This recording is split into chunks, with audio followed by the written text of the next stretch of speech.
Diary. இது நேத்ராவின் diary, பாகம் 2.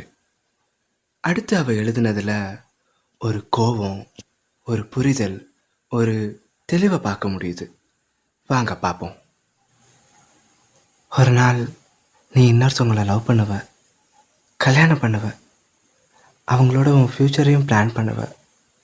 But இது எல்லாம் நம்ம காதலோட சாம்பலில் இருந்து தான் உன் ஃப்யூச்சரை உருவாக்கியிருக்கேன்னு மட்டும் மறந்துடாத.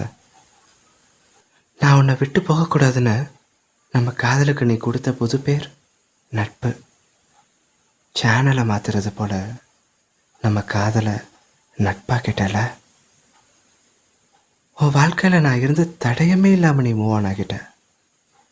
நீ விலகி போகிற இந்த நொடி பிடிஎஸ்டியில் சர்வே பண்ண முடிஞ்ச என்னால் நம்ம பிரிவோட பெயினை ஹேண்டில் பண்ண முடியலை. ஸோ இது இங்கேயே முடிக்கிற விதியை நான் காரணம் சொல்ல விரும்பலை. ஆனால் ஆச்சரியமாக இருக்கு, என் லவ் அவ்வளோ வீக்கா இல்லை உன்னால் கேரி பண்ண முடியாத அளவுக்கு ஸ்ட்ராங்கா?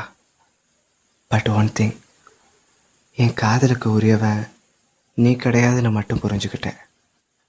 இப்படி தான் தன்னைத்தானே தேத்திக்கிட்டு நேத்ராவோட பிடிஎஸ்டி, போஸ்ட் ட்ராமேட்டிக் ஸ்ட்ரெஸ் டிஸார்டர் ஒரு முடிவுக்கு வந்தது.